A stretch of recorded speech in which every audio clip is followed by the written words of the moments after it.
Let's go. She cook. Oke.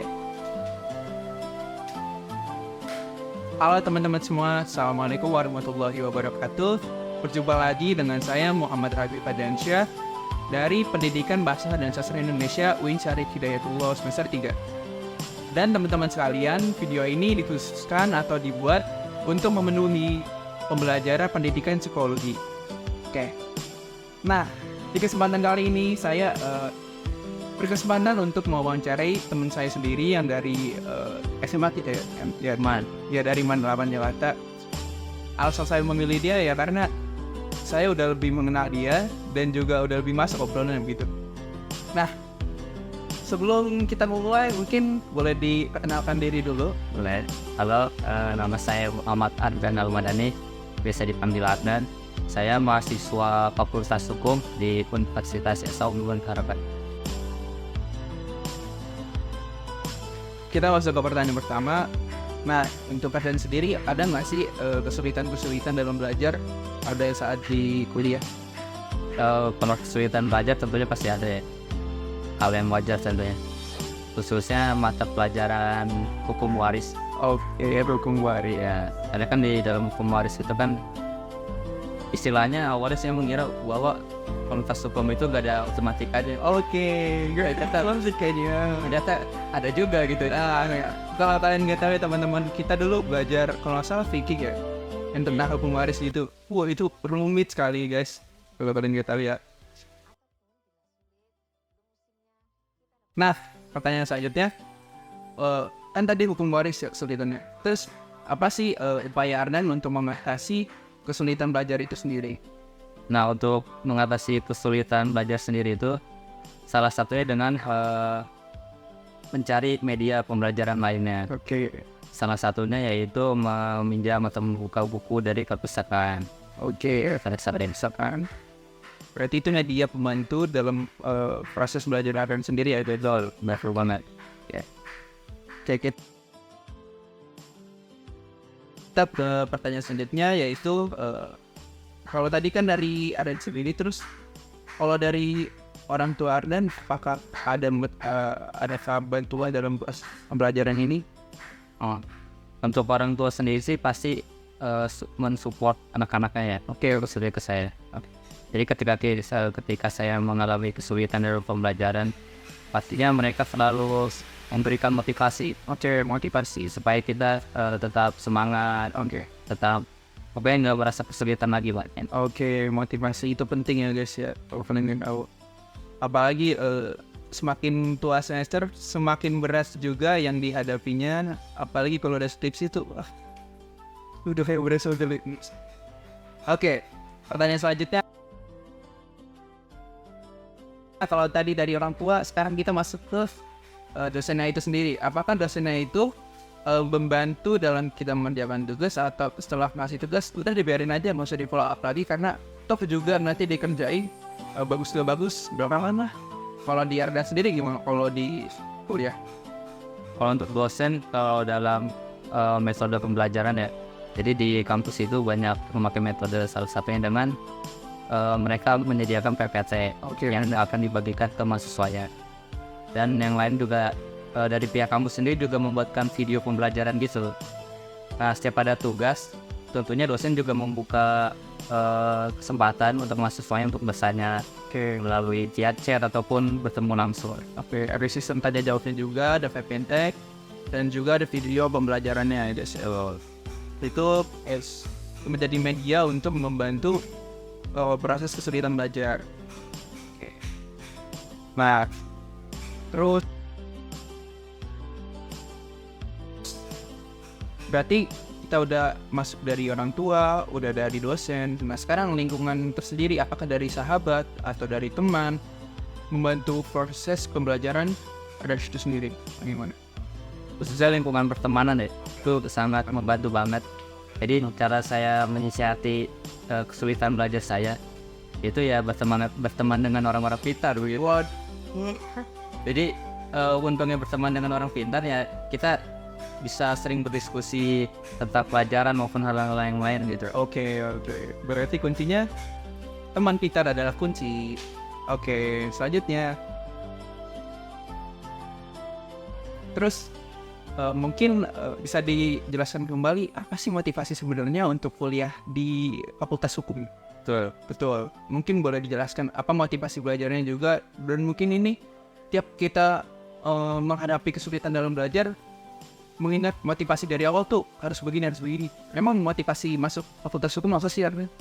Motivasi terbesar saya ya untuk masuk fakultas hukum itu ya yaitu untuk mengejar goals akhir saya setelah lulus, Oke, mendapatkan pekerjaan. Oke, jadi wah ini jangka panjang sekali ya guys kalau kalian mikir. Mungkin aku mengerjakan tugas untuk yang penting misalnya hal untuk nilai nih hal Ardan langsung untuk pekerjaan. Hei, Anda masih tidur seperti saya, bangun. Oke, langsung pertanyaan selanjutnya.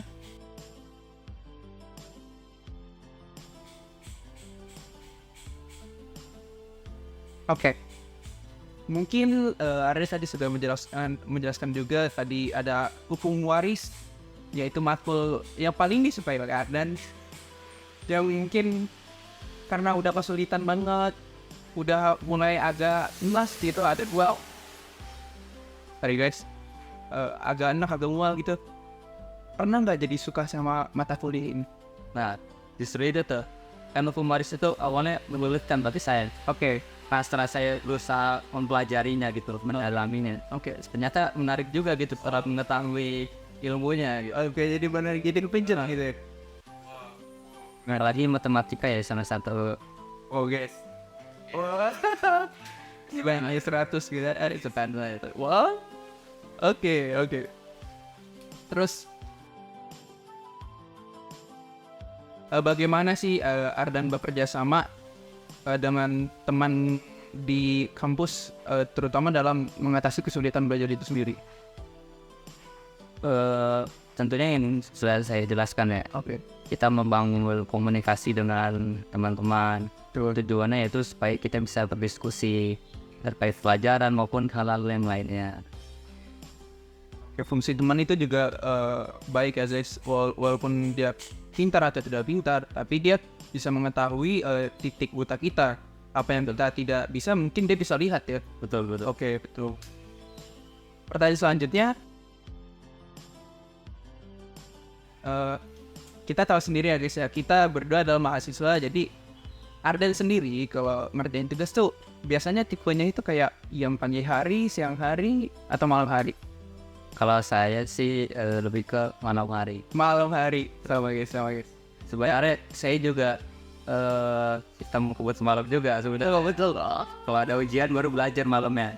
Pilih ya. Tapi untuk mensiasati gitu, karena kan sistem kubus semalam itu sebenarnya nggak benar ya. Nggak efektif juga ya. Tapi in a way bagus karena masih nyangkut banget. Tapi minusnya adalah kita jadi cepat lupa. Gampang dengan yang lupa. kita pelajari tadi malam. Betul banget. Jadi salah satu mungkin saran ya. Ya. Bagi kalian yang malas belajar, Oke. yang pengennya sistem kubus semalam aja lah di Raman. Oke. Yaitu ketika guru atau dosen mengajari, kita memahami dengan betul gitu. Dampaknya mendengar dengan baik-baik. Oke, jadi Supaya kita juga ingat. Jadi ketika ada ujian, kita cuman mengevaluasi aja, mengulas ulang. betul. Oke, jadi berkala itu mungkin lebih efektif ya teman-teman daripada SKS. Karena kalau misalkan minggu ini dibahas bab 1, kemudian minggu kedua bab 2. Jadi kalau kita lebih mendalami berkala itu lebih efektif daripada SKS yang kita sebelumnya tidak mendalami. Betul. Terus untuk tipe belajar mungkin bisa dijelaskan apakah visual ataukah kinestetik gitu. Kalau saya pribadi lebih ke visual. Oke, berarti menangkap gambar gitu ya. Ya, jadi misalnya dosen menjelaskan dan ada gambar gitu PPTN, lebih nangkep aja gitu. Oke. Ketimbang ceramah kayak gitu. Ada kalau dosennya tipikal yang memberi pengajaran dengan cara ceramah tuh susah masuknya. Oke. Berarti lebih yang Visual dia lebih menjelaskan berarti dengan gambar. gambar. Oke, PPT berarti bagus banget ya. Tuh. Lebih masuk ke PPT daripada ceramah.